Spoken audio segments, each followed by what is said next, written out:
السلام عليكم ورحمة الله وبركاته. بسم الله الرحمن الرحيم. الحمد لله الذي بنعمته وعزته تتم الصالحات وتنزل البركات.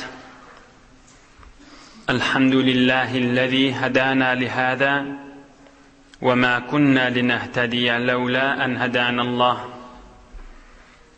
حمدا كثيرا طيبا مباركا فيه. الحمد لله عدد خلقه ورضا نفسه وزنة عرشه ومداد كلماته. اللهم صل وسلم وبارك على حبيبنا وشفيعنا ومولانا قرة عيوننا إمام المتقين أمير الأنبياء سلطان الأولياء سندنا محمد النبي الأمي الأمين وعلى آله وأصحابه وأنصاره وأتباعه أجمعين. لا أسألكم عليه أجرا إن أجري إلا على رب العالمين. اللهم وفقني لبيان ما يحتاج الحاضرون إليه وما يصلح أحوالهم. إلهي أنت مقصودنا ورضاك مطلوبنا فأعطنا كلنا محبتك ومعرفتك. الله تبارك وتعالى هم بانذين طاعات عبادت لنذي صالح أمل لنذي Xuday için oturuşuqlaňyz, mehabbetleňiz, duaya hayrleňiz, din ýoluna gadamlaňyz, lütfu keremi bile kabul edip de hemmemde iyilun içeriňiz, dost ýaryňyz, kawmy hyşyňyz, enataňyz, ogul gyzyňyz, dünýe we ahiret saadet gönenmek ýüze aklyk bersin inşallah. Xuday Taala ýurdumuzy parahat edip vatanımızı emniyet, ağzı birlik, iman avri, halal ırsıqlardan ayırmasın inşallah. Gözümüzün nuri ve başımızın tacı Muhammed Mustafa sallallahu aleyhi ve sellem mübarek 55. yaşında Medine-i Münevvere barın 2. ýylda Bedir jenginiň ahyrky wagtlaryna bolan ýagdaýlardan we onuň içinde çyndan esasy almaly derslerini beýik Allah Taala pokludygynyň hyzmatyna da ýetirersin inşallah. Bedir savaşy, Bedir jengi tamam bolandan soň geçen hepde esirler kafirlerden tutulanlardan İbn Abi Muayt we Nadir ibn al-Haris olar öldürüldi. Resulullah can sahabalaryna geňeşmäni, din düşmany, Hudaý düşmany bolandan olan kelleri kesilmeli etdi. We galan ýagdaýlardan Mekke-i Mukerremäge habar bardyr. Mekke-i Mukerremeden 1000 nefer dagy gaýdypdy. Häzil Mekke-i Mukerremäň adamlary näme bolandan habarlary ýok. Ki Bedir jenginde kan kafirler qırıldı. Kan kafirler esir boldy musulmanlaryň eli bilen. Onu häzir Mekkeň adamlary eşdena. Wa kana awwalu man qadima Mekka'al Mukarrama al-Haysaman. Mekke'ye Mukarramaga kafirlaryň içinden awvelin gaçyp baran Haysaman diýip bir kafirlaryň biri baryp da gyýgyry beripdir. Muňa aýdypdyrlar näme habar boldy? قتل عتبة قتل أبو جهل أمية ورجال سماهم.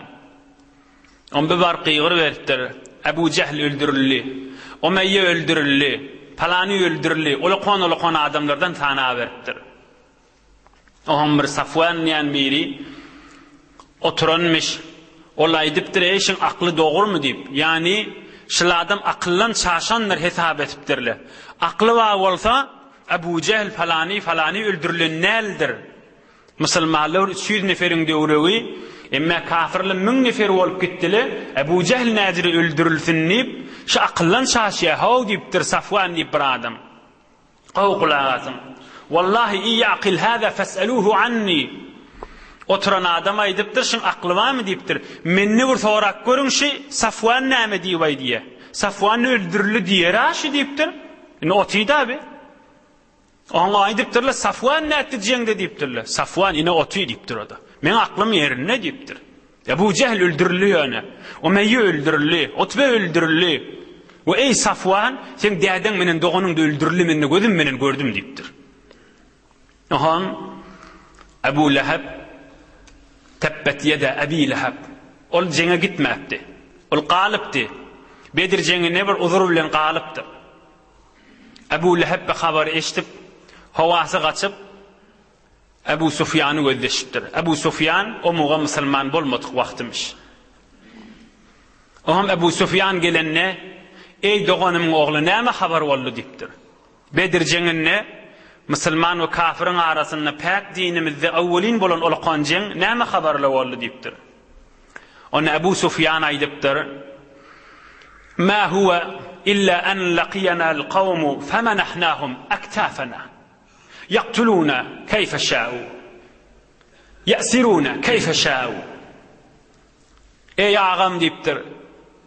Bize üç bardyk 1000 nefer daha bolup tamam teçhizat jengimiz urşdadymyz tekmil etdi. Barıp ýöne gerdinimizi olan ihtiýaryna goýduk. Ola da halan formasyny bizi öldürdüler diýipdir. We ela ýaklamyz olan ihtiýaryna goýduk. Ola da halan formasyny bizi esir etdiler. Gerek adamlaryny halan adamlaryny daňyşdyrdylar, alyp gidiberdiler diýipdir. Ey dogan oglanım, onda da men şolary käýmeýän, melamet etmeýän, fewmeýän diýipdir. Näme üçin? Laqiyana rijalun biz. Awadan adamlar wady. Gen atyň sünne adamlar wady. Olar da şolary kömekçidi. Göýüňde diýsek göýüňde dädiler, ýerde diýsek ýerde dädiler. Şeýitdirip gurrun mertuqa. Şomu oğullarda täze musulman bolan ejije biri aýdypdyr. Tilke wallahi el malaika. Şoň aýdýany ferişteler bolmaly diýipdir. Am Ebu Leheb mun turup gurmana durupdyr. Fa wallahi ma aşa illa 7 layalin hatta ramahu Allah Taala bida faqatalahu. Ebu Leheb mundan 6-7 gece geçenden sonra Allah Taala ona afet etip derdiği veripdir. Hudaý Taala şu dünyada iki tüşletip derdiği berýändir. Bir tovar adamlara Hudaý Taala ders bolsun diýip iberýär. Belki ewrilsin diýip iberýär. Günäsini ýuwsun diýip iberýär. Derecesi kalsın diýip iberýär. Emma bir tofarlara Hudaý Taala hem dünyada we ahiratda çekmeli azaby diýip iberýär. Ebu Leheb jenge gitmedi, emma Hudaý Taala bir derdi beripdir, betbaxtlygyndan süreyim. Hatta özüniň dogollary, oglary da ol ölünden soňra anqıyansaň, porsiyansaň, goýundan ne bar bilmändirler. 3 ayyamin la tuqrabu janazatuhu. 3 günläp janazasynyň maslyk bolup ýatan jesediniň döwrüne adam barp bilmändir. O Mekkeň adamlar gurrun etipdirler. Tebbet yeda Abi Leheb diýen adam haşy. Özüniň betbaxtlygynyň hakynda beýik Allah aýat diýberen adamsy. Ol peýgamberimiz awwelin bar Safa dağınyň üstüne çykyp adamlary beýik Allah Taalaň mehabbetine we imanyna çağıranyna hey Muhammed oturşynyň türin bizi işirýänmi diýen adam ha. Tebbelleke diýen adam ozal gurrun kan geçdi. Hudaý Taala da Rasulullah tarapdan tebbet yeda Abi Lehebin ve teb özüň dargamış diýip Hudaý Taala aýat beren adamsy. Dert tutup anqyp porsyp 3 günläp goýundan marp bolmany ahir Mekkeň adamlar gurrun edipdirler. Ey mene bitin Araplar gurrun eder. Öz olaqan ağalaryny jaýlamadylar diýip, men bir zat edeýliň diýip beýlen bir ýerden çukur gazyp, olaqan bir tayak bilen, agaç bilen, demir bilen itikleşdirip, şu çukuryň içine oklap, gömmäni de adam barp bilmän anqyansaň, ve qazafuhu bil hijarati min ba'id hatta warawhu. Daşdan hal aňyrda durup, daş bilen bellep, şu çukuryň içine nejis kabrynyň üstüne daşdan doldurmadan çüreyim. Şu düşen daş kabrına düşüp, şu bellenip kabrını daştan doldurupdyrlar. Şeýtirip gömüpdyrlar. Adaňa büýsanma çemenli düzler. Çemen senden gurir jeren eglenmez. Bir 4-5 dakiga bir ders alaýyn, gowkulagasyn. Näme diýip adam özüniň gelşigi bolanyny gelşigine allanyp beýik Allah Taaladan gafil bolmaly? Gelşigi beren beýik Allahyň baraberine guldurlyk etjek bolmaly? Näme diýip adam döwrüne daşyndaky adamla ýüzüni gözläp el sarfanla allanyp beýik Allahdan gafil bolmaly? Näme diýip adam entek bir maly mülki bolanna Qadir Allah'ını yattan çıkarmaly? Näme diýip özüniň gelşigine daýanyp bir tofar özüniň owodallygyna alanyp märeka girenni her kim göz guýugy bilen meni gözleýänler diýipdi beýik Allah Taalaň mehebbetinden daşa düşmeli? Aya bir gün ol owodallyk gurýmarmy? Aya döwrüň el sarfyp onu oynadyp duran adam bir gün daşyndan sawulmarmy? Adaňa büýsanma çemenli düzler. Çemen senden gurir jeren eglenmez. Yaşıllap duran yol boyunu görünsüňiz yaşıllap duran otlary. 3-4 aydan bamay şu yaşıllap duran otla. Tir murdat gelende de bamay şol. Aya insanyň yaşıllap duran ýüzüňizde galarmy kam? Hani 20 ýyl menden olur şähriň içinde menleýän owodallyk bilen, gelşik bilen, mal bilen ma'ruf bolup görüni Allah bilen ya gelinden ya gyzdan ya erkoglarynyň ýerek gitdi şol ey musulman dostlar. Ey jawan dostlar. Hatmen 1000 ýyl menden olur geçen Ebu Lehab'ın gurrunde ders almalysynlar. Döwrüniň adamlaryna allanyp Rasulullah gyza beren adam. Döwrüniň bir neçe nejis adamlary güldürjek bolup peýgamberimize eýek beren adam. Näme diýip ýanyndaky adam allanmaly?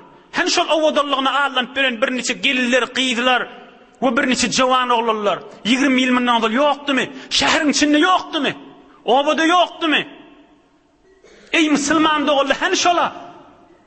Bu kun näme özüniň gelşigini ortaga oklanak? Ya inke aňyrtyndan näsinden gurçukka çykdymy olam. Ya inke ýanaklary we özüniň gelşikleri garynça we gurçuga şam bolmy mahalaçely. Adyňa büýsanma çemenli düzler. Çemen senden gurir jeren eglenmez. Hemişe döwrüňde daşynda adam da galarmy qadiýamaýlyn. Hudaý iýberenden soňram hökmi hiç zat ýöne geçip bilmez. Allah Taala gowkulagasyn. Kudret kelamynda Sure-i Waqi'a 86-njy 87-nji aýada insana näme diýär? فَلَوْلَا إِن كُنتُمْ غَيْرَ مَدِينِينَ تَرْجِعُونَهَا إِن كُنتُمْ صَادِقِينَ Allah Teala diýär. فَلَوْلَا إِن كُنتُمْ غَيْرَ مَدِينِينَ تَرْجِعُونَهَا إِن كُنتُمْ صَادِقِينَ İnsanyň elinden zat gelmeýärligini, ejizligini ýüze çykaryp aýdýar Hudaý Taala. Manasyny görsen aýt. فَلَوْلَا إِن كُنتُمْ غَيْرَ مَدِينِينَ Ey insan, eger öz ihtiýaryňa bolýan bolsaýdyň, eger sen Rabbiň beýik Allah ýok bolýan bolsaýdy, tarji'unaha öljek bolup duran adamyň ýanyna otykaňyz, başarsaň şoň ruhuny çykarmany saklaň da şu jesediň içinde diýär. Tarji'unaha in kuntum sadiqin. Başarsaňyz öljek bolup duran adam döwrüni gözleşip otykaňyz, hemmäňizden narahat şoň ruhy çykjak bolup duqa, tarji'unaha başarsaňyz şoň ruhuny saklaň jesediniň içinde. Başarsaňyz ýene bir ýyllap saklaň da şoň ruhuny gaýta itiklap jesedine salyň da diýär Hudaý Taala. In kuntum sadiqin. Aýdýan kefiňiz dogry bolýan bolsa, amalyňyzy ortaga oklaň göreýin diýär Hudaý Taala. Falawla in kuntum gayra madinin tarji'unaha in kuntum sadiqin. Rabbiňiz ýok bolýan bolsa, özüňiz öz erkiňizde we öz ihtiýaryňyzda bolýan bolsa, eliňizde gudret we güýç bolýan bolsa, şoň ruhuny saklaň da jesediniň içinde başarýan bolsaňyz. Ahirete gaçyn iýrenmäň. Cezaga şin iýermäň başarýan bolsaňyz ýa Hudaý Taala. Emma hadir Allah'ın hükmü gelenden sonra adam malı da gitmeli, mülkü de gitmeli, gelşigi de gitmeli, devruğunaki de gitmeli ve belki içimnaki ruhu da gitmeli. Ne kadar bidirek zat adam özünün Huday Taala'nın beren vaqtına Hudayın tanıyman ömrünü geçirmeli. Huday çağırman ey Rabbim Allah deyip Huday çağırman ömrünü geçirmeli. Özün yoktan bahare getiren Rabbi, ırsıl veren Hudayı, gelişik veren Hudayı, özünün eyesi, özünün maliki, özünün öwürlip barjak yeri. Şol Huday Taala'sını ömrüne çağırmanı, ya Erhamer Rahimin diýmeni geçip gitmeli dünyadan. Ol insanlar şu gurrungydy gow düşüneýli inşallah bir kidagaday gurrungydan alyp gideýin. Gow kulak asyn. Meselen Ebu Leheb ve her zamanın döğüne göre Ebu Leheb'i var. Meselen kâne adamları var, kafir, ya kafir mendeş, ya fasık, Hudaydan gafırla qav düşüneylin şu vurduna. Aham, hazır onun ruhi bestebendişede, qavın içinde, ina beden bestebendişe. Aham, avadan gelşiği olansan, göz gaşıqlığı olansan, onun içinin ruhunu biz görüp bilemedik.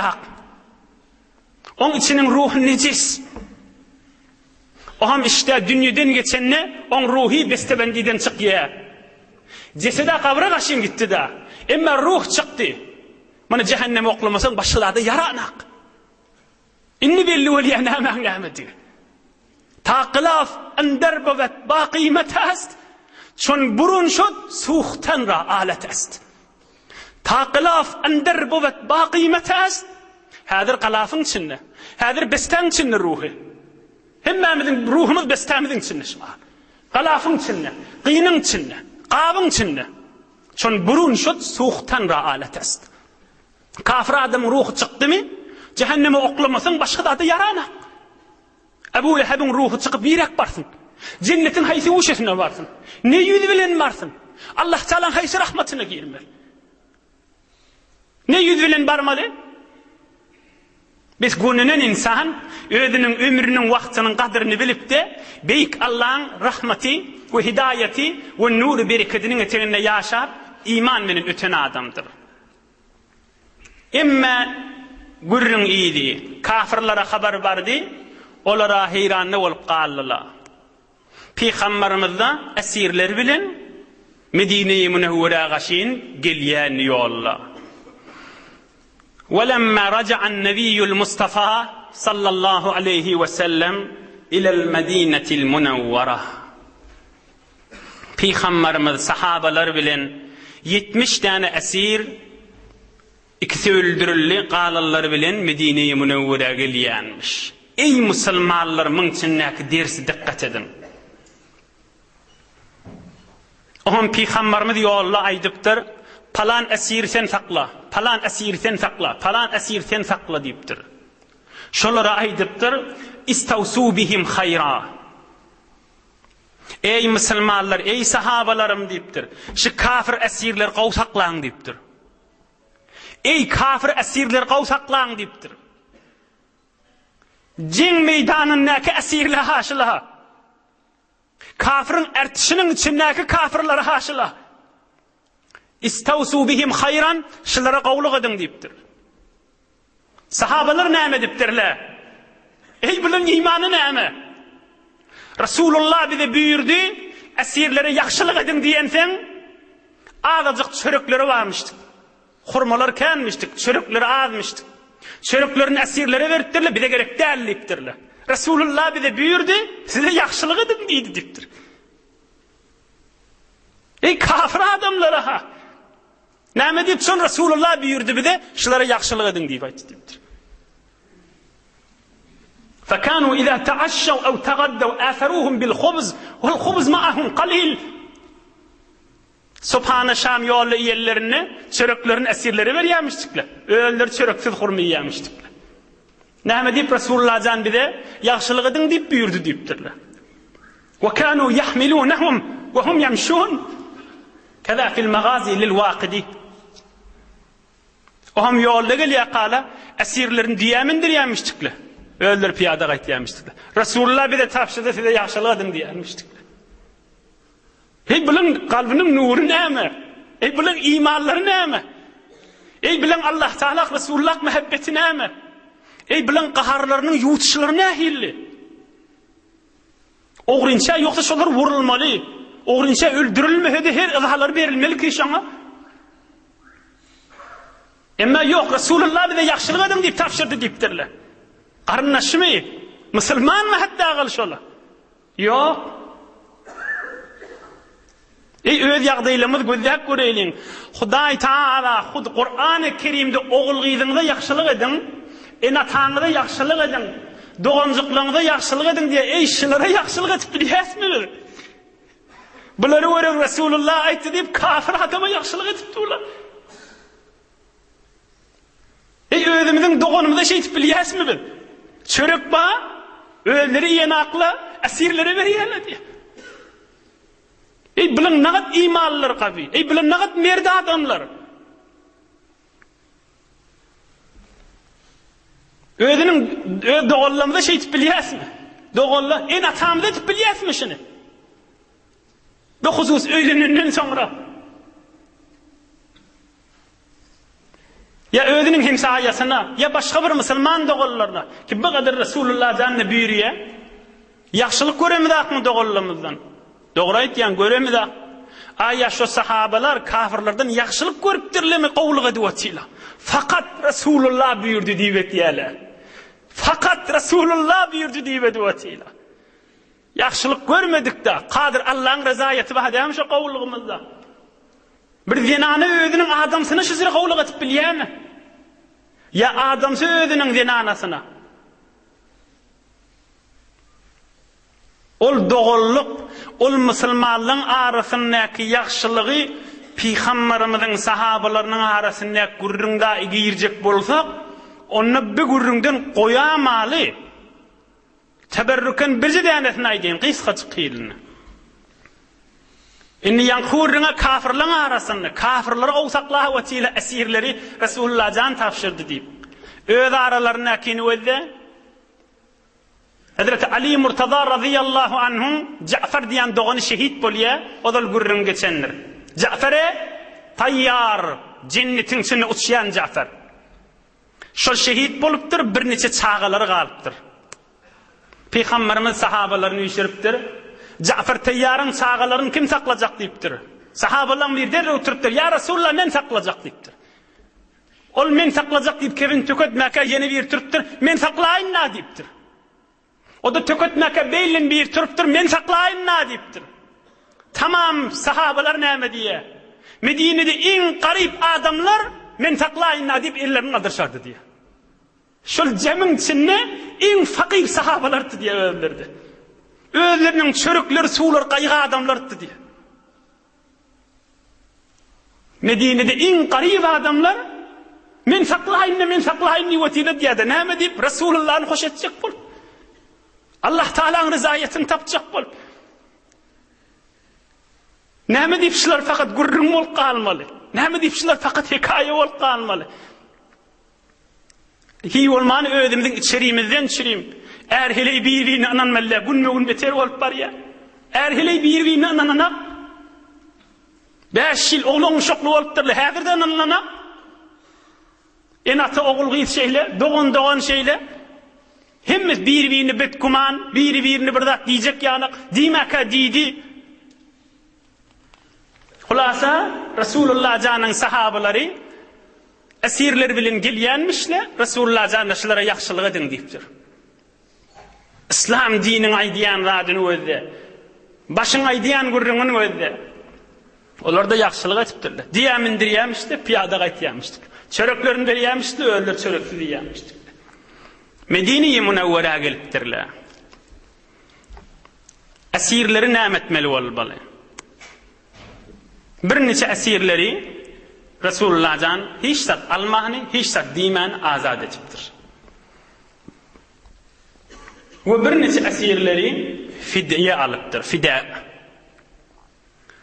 Palanca mıskal kumuş ýörseňiz azad diýipdir. Ve bir neçe esirlerin içinde sawatly adamlar barmyşdyk, olara aýdypdyr. Medine-i Münevvere'de 10 tane çağan muallimi olup sawa döwretiniz azat dipdir. 10 tane çağanı esirin ihtiyaryna goýýa, şoňa sawat öwretmeli, ýazyp pozma öwretmeli. Ýaxşy ökde bollamy azat şol esir. Zorlap aýat musulman bolmaly bu gürrünle ýok. Zorlap bir adam musulman etip boljakmy? Emma esirliň içinde bir adam mamış. Muň üstünde gürrün ma bireme. وكان في الأسارى سهيل بن عمرو وكان خطيبا مسقعا. Esirliň içinde Suheyl ibn Amr diýen bir hatip barmışdyk. Yani öyle kudret beýany gawy adammışdyk. Beter gaw kepleýänmişdik. Daqyllyk kepleme duranda döwründekiler sukut etýänmişdik. Kafirliň esirleriniň içinde. O hem kafirliň arasynda gurrun berip Resulullah'ny yamallap döwründekiler sukut etýän. Esirliň içinde de barmış. Sonradan musulman bolýar biz. فقال عمر الفاروق رضي الله عنه يا رسول الله دعني أنزع ثنية سهل فلا يقوم عليك خطيبا في موطن آخر. Hazreti Ömer el-Faruk radıyallahu anh ayıptır. Ya Resulallah, icazı ver deyiptir. Şu Süheyl'in mağrayı dişlerini soğrayın, indemeylek seni yamallapta bir yerde hatip bulmasın. Seni yamallapta kudreti beyanından istifade edip de din, o dinin aydiyan gurrunun önüne geçmesin deyiptir. Icazı ver şu esirin dişlerini soğrayın hemen deyiptir. فقال رسول الله صلى الله عليه وسلم لا أمثل به فيمثل الله تعالى بي وإن كنت نبيا. Resulullah aydıptır. Men hiçbir insana muslet edmernipdir. Muslet insanın halkatını ütkötmek, göz kulak kaşını ütkötmek. Şoňa adyna muslet diýeli. İnsanyň yaradylan ýagdaýyny ütkötmek. On dişini döwmernipdir. On halkatyny ütkötmernipdir. Eger men maňa dagy şey dasam, feyumathilullahu taala bi ve in kuntu nebiyyen. Eger men Muhammed Mustafa peýgamber bolsam da, Hudaý meni muslet edamasyn dipdir. Ve in kuntu nebiyyen. Peýgamber bolaýyn dipdir. Eger şoň göz gulagyny kesasam, Hudaý meni kıyamatda edamasyn dipdir. Hatta meni Muhammed Mustafa bolsam da dipdir. La umathilu bihi. Muslet etmernipdir. On halkatyny ütkötmernipdir. On yaradylşyny göz gaş kulak dişine ellermernipdir. İzinden ýöne Resulullah jan aýdypdyr. İnnehu asa en yaquma maqaman la tadummuhu ya Umar. Qawqulagasın. İnşaallah bi Suheyl'in umid ediýänipdir. Bir gün musulman bolup da kan mehrekan içinde dini İslam tarapdan difa edip gurrun verir, şu taada sen hoş bolardın deyipdir. Tekrar edeyin. Umid ediyen inşallah mun dişini degmeyli, dilini degmeyli. Bir gün inşallah İslam tarafından difa edip hutba okuyup kan musulmanlara arka olar deyipdir. Ödünün kudreti beyanından istifade edip de musulmanlara arka olar inşallah bir gün umid ediyen deyipdir. Resulullah jan şonu aýtypdyr. Bugurun qaliya qala ibn Kathir hada huwa al-maqam alladhi qamahu Suhayl bi Makkah al-Mukarramah hina tuwfi Rasulullah sallallahu alayhi wa sallam. Bugurun aýdylyn haçan soňram hatip boldukam bi Suhayl musulman bolup. Suhayl soňra musulman bolýar. Sonram Resulullah dünýeden geçenne aleyhissalatu vesselam Suheyl Mekke demiştik. Mekke'nin adamları yine kafir boljak bolupdyr. Resulullah dünýeden geçip Ebu Bekir'in Siddiq halife olup o hem Mekke-i Mukerreme'de bir toğra adam kafir boljak bolupdyr. Ol Suheyl dişi dewüljek bolup dewülmendiren Suheyl orta çykyp kepleme edipdir. Mekke-i Mukarreme'de şondan Mekke'nin emiri bu konu kaçıp gidiptir. Näme adamlar kafir bolup barýar diye yine de Resulullah aýyrlantam. Ol Hatip Suheyl Resulullah jan aýtdy da mundan umid edýän bir gün gowy ýerde görünmeler diýip. Kan Mekke'nin Mekke'nin adamlar daşyny üşürüp Hudaý Taala hamd edip Kur'an-ı Kerim'den ayet okuyup görünmerdir. Ya ma'şara Kureyş la tekunu ahiran nas islaman ve evvelehum riddeten. Ey Mekke'nin adamlar diýipdir. Özüňiz ýan täze musulman bolluňyz diýipdir. Musulman bolluňyzda ahirin nefer musulman bolluňyz. Kafir boljak bolluňyzda evvelin nefer kafir boljak bolýaňyzmy diýipdir. Näme biýabry boljak bolýaňyz diýipdir. Ay barakallah. Hudaý senden razı bolsun Hazreti Suheyl. Maşallah. Ol Resulullah jan aýtdy da. Bir gün bu hutba okuyar sen hoş bolarsyň ey Ömer diýdi. Özüňiz täze musulman bolluňyz diýipdir. Basymda kafir boljak bolýaňyzmy ey Mekke'nin adamlary diýipdir. Izinden ne aýdypdyr? Wallahi Allah bilen ant bolsun men bilýän diýipdir be pak din Allah'ın iyi beren dini. Her kim bana arka olsa Hudaý on arkasy. Bu bir pak din gün dogordan gün matarasely barjaktır. Ve tevekkalu ala rabbikum. Resulullah aýyrly da beýik Allah'a tevekkül edin diýipdir. İmanıňyza gaýym durun diýipdir. Ve kad jama'akumullahu taala ala hayrikum. O gowy Resulullah'ın yerine oturdu da diýipdir. فَتَرَاجَعَ النَّاسُ وَكُفُّوا أَمَّا هَمُّوا بِهِ. Adamlar önkü imanı gaşyn giratdyr ýene-de. Şeytanın beňdeş pikirleri wujudlaryndan aýyrapdyr. O bukunup gaçyp giden emir ýene orta gelapdyr. Ol esir bolan Suheyl'in gürrüňişi. Radiyallahu an. Nägadar gowzat adam özüni Hudaýyň bir nimetini Hudaýyň hoş boljak ýerine serf etmek. Hudaý mal berdimi? Malyňy Hudaýyň razı boljak ýerine serf et. Dil berdimi? Diliňi sarf et. Sawat berdimi? Sawadyny sarf et. Saglyk berdimi? Saglygyny sarf et. Ulamalar bilen maslahatlaş. Men näme ýol bilen dine hyzmat etip bilýänni? Näme ýol bilen beýik Allah'ın razyçylygyny tapyp bilýänni? Hudaýyň maňa beren nimet işidi. Emma ikilenji olaqan ders. Muslet gurrüňi. Aw kulak asaň. Gerçi men bu barada gurrüňden çykmaly boljak. Ýöne kän hem ayal we erkek dogullyň soragy. O da şu gurrüň zinana jemaati hala gelin bolsun hala gyz bolsun hala adamsa ijade berýän bolsun ýa ijade bermeýän bolsun. Gaş almagy nähilli diýip sorak kän bolýa heýwere. Bir açyk suratynda da bir jogapdy eşitilmänsen ya dogry ya dogry däl ya meselen palan heleý Kur'an nerferýänmişdik dogry diýipdir ya dogry däl diýipdir. O kulak asyn. Hudaýyň aýdan hökmi, Resulullah'ın hökmüni eşitjek adam kulak asyn. Palany dogry diýdi, palanjyry bir zat dogry bolmaýar diýdi, gurrüňe gip bermäň. Hazreti Ömer el-Faruk on diýişini döwjekdiňi Resulullah'dan muslet etmerinipdir. Adamın hılkatını ütketmeyene men izadam yok diýipdir. Hudaý her kime bir tüýüşli berýär, onu ütketip bilmerinipdir. Resulullah jan aýdypdyr: "La'anallahu Teala en-namisata vel-mutenammisah." Hudaý lanet etdi, yani Hudaý Teala rahmetinden daş etdi. Gaş alýan zinanany vel-mutenammisah men gaşymy alsana diýip barýan heleýi. Ayın Resulullah'ın aydan söylüş. La'anallahu Teala en-namisata vel-mutenammisata. Hudaý lanet etti. Yani rahmetinden daş etti. Dünyada da şol adam Hudaýyň rahmetinden daş, ahirette de daş.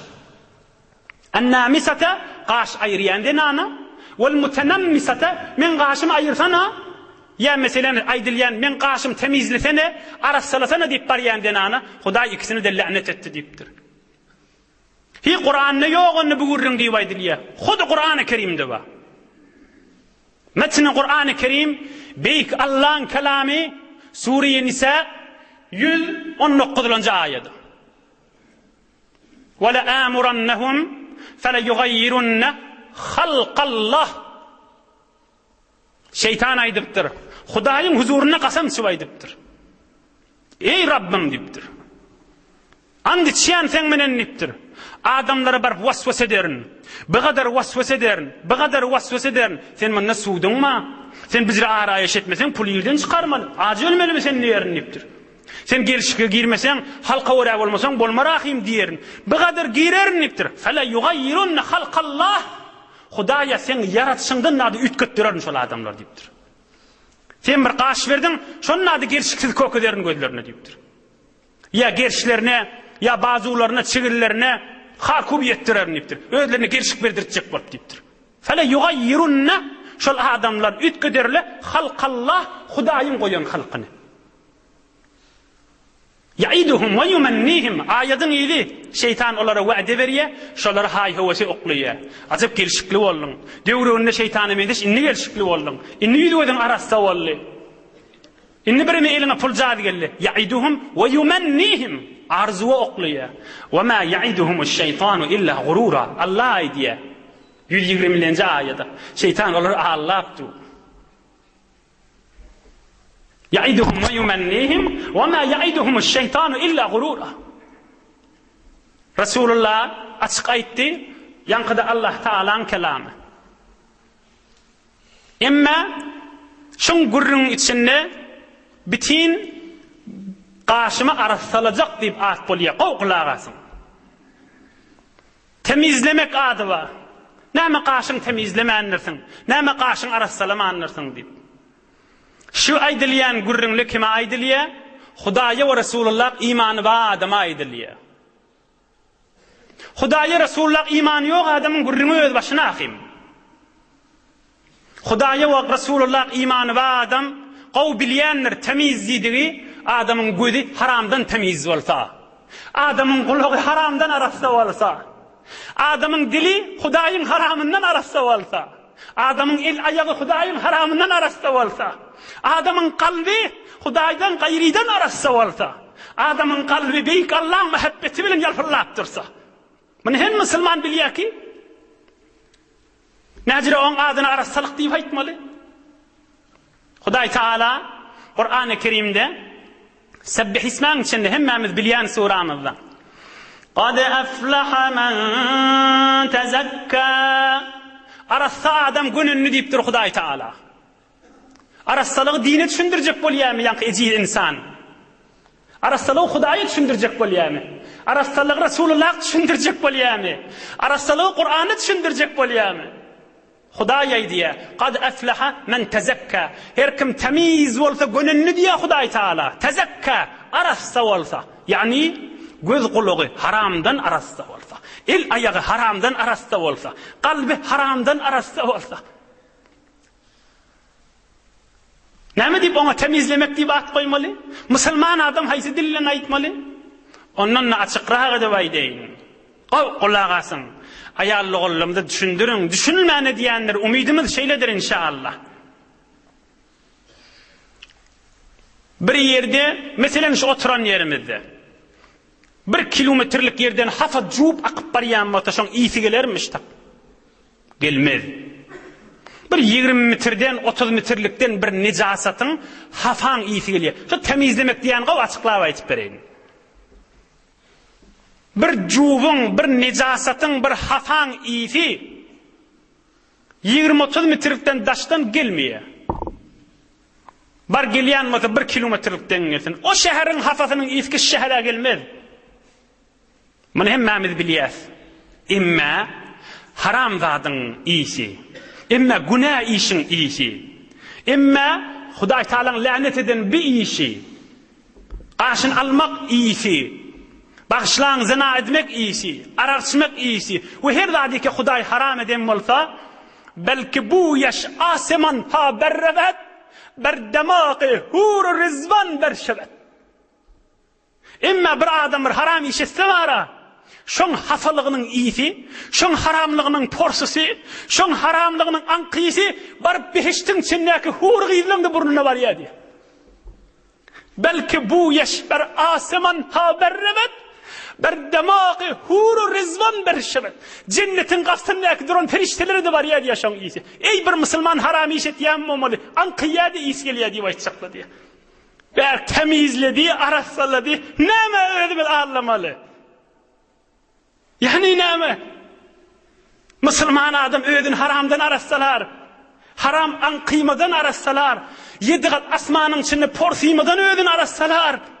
Beştin içindeki hurgiylara ankıyıp barayan iyisen ödün arasalar Müslüman adam. Belki bu yaş asiman ha berrevet. Ber demağı huru rizvan berşevet. İn necaset bu yaşayet bir istkam. Bir necasete fadr 20 katama çeliği geliyor. Bir necasete 30 kadama çeliği geliyor. İmme haram necaset, imme haram iş etmek. Meselen karşın arasaladı. Şun haramının iyisi 7 kat asmanını olduruyordu. Huda diye Kur'an-ı Kerim'de kad eflaha men tezekka. Arassa olan adam uttu diye. Ahir kurrun dayden koy kamil varsın kurrun. Halk diye. Ne etmeli? Ulu millet halvati. Ey Müslüman, ey mümin. Yani Huday Teala Kur'an-ı Kerim'de aydip tuqa, Resulullah'dan aydip tuqa, haramdığının necasetini düşünüp tuqa, yine de ödünde yeke Huday'a cevap kuh olmalı, Huday'ın yaradan formasını ütkötmeli, yine de halka vara demeli. Kâle sallallahu aleyhi ve sellem, onun bana ne diyecek? La tequmu sa'a hatta la yuqalu fil ard Allah Resulullah can aydiptir. Kıyametten önce bir zaman olacak. Yerin yüzünde bir nefer tapılacak gel. Bir cegedik Allah desin. La tequmu sa'a hatta la yuqalu fil ard Allah. Kıyamet bulmaz. Ta inki yerin yüzünde bir nefer tapılmaz Allah desin. Aya şu yağda yerde halka etmeye deyip Allah diyecek değil mi? Aya halka etmeye deyip Bismillah diyecek değil mi? Aya halka etmeye deyip Rabbin Allah'ını çağıracak değil mi? Nemeden çireyim adamı ödünü ağırlamalı. Adamı ödünü ağırlar. Rabbim Allah'ına Allah bulmadı ahim. Ödünü hafa, Hudayın icazı vermedik haramzadını bulamalı. Şol haramı da ödünü temizlemek ahat vermeli. Özün arasalamak ahat vermeli. Bitir girişiksiz değilmay. Bitir kıyamette utanışlı olmarmay işler adam. Hudayın haram diyen de adını temizlemek deyip ahat vermeli. Hudayın niciyet şidat diyen de adına yok arasakim bidat deyip ahat vermeli. Adamları oraya olacak. Halka oraya olacak. Halka oraya olacak olsa bir vakti yerin yüzünde Allah diyen tapılacak değil. O şonda da kıyamet olacak. Resulullah'ın aydan dedi. Adamla aytmaya deyip de aytacak değil mi kan? Ze sevdayı in puşemo an khorem, ne perdahtem ta gam din khorem. Ze danandegan bişno emruz qavl, ke ferda nekiret befurset behaul. Be sevdayı in puşemo an khorem, ne perdahtem ta gam din khorem. Onu yiyin, bunu içeyin, bunu giyin deyip karşına dinin yadından çıkarama. Din, Hudayın radiyetçılığını deydiği. Onu yiyecek, onu giyecek, o gelişikli deyip karşına Hudayın yadından çıkarama. Zedanen degan bişnu emruz qavul, ke ferdan nekiret bepurset behaul. Şun eştegal, şun yürüğüne yazsan da yazmasan da ertikun münker nekir faracaktır. Huday Teala'nın memurları soracaktır. Şunlara rahat cevap verirsin. Huday Teala nuri imandan ayırmasın inşallah. Huday Teala özünün ve dostlarının muhabbetinden ayırmasın. Huday Teala özüne yakin ediyen amallan ayırmasın inşallah. Huday Teala yurdumuzu parahat, vatanımızı emniyet, iman avriden ayırmasın. Ulamalarımızı ve milletimizin ağzı birliğinden ayırmasın. Musafiratta, qurbatta, hizmette ve başka müşkilli doğalla beyik Allah asan etsin. Huday Teala merizlerimize şefa versin. Gözleyerlere de Huday kuvvet versin. Daş yurtlarda halal ırskallayıp gelip verenlere de Huday Teala olca bilen ilunne öğrilmelesin inşallah. Bir alhamd kulu valla Suriye felağı nas koşup okuyayım ötellen ruhuna bahşes dua edef okuyuverim.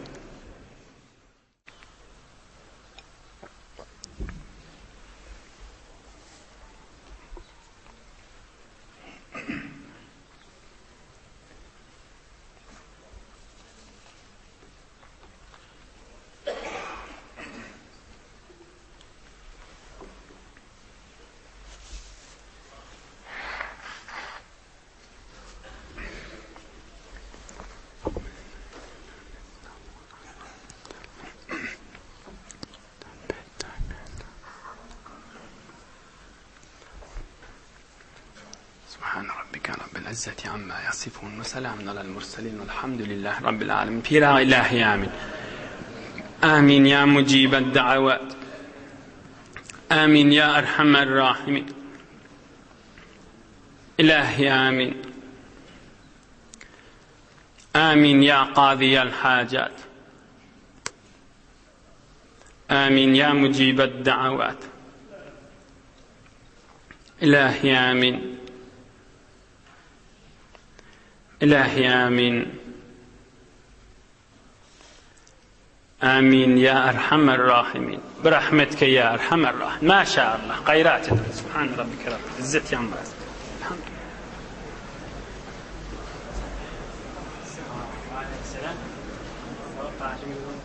لله.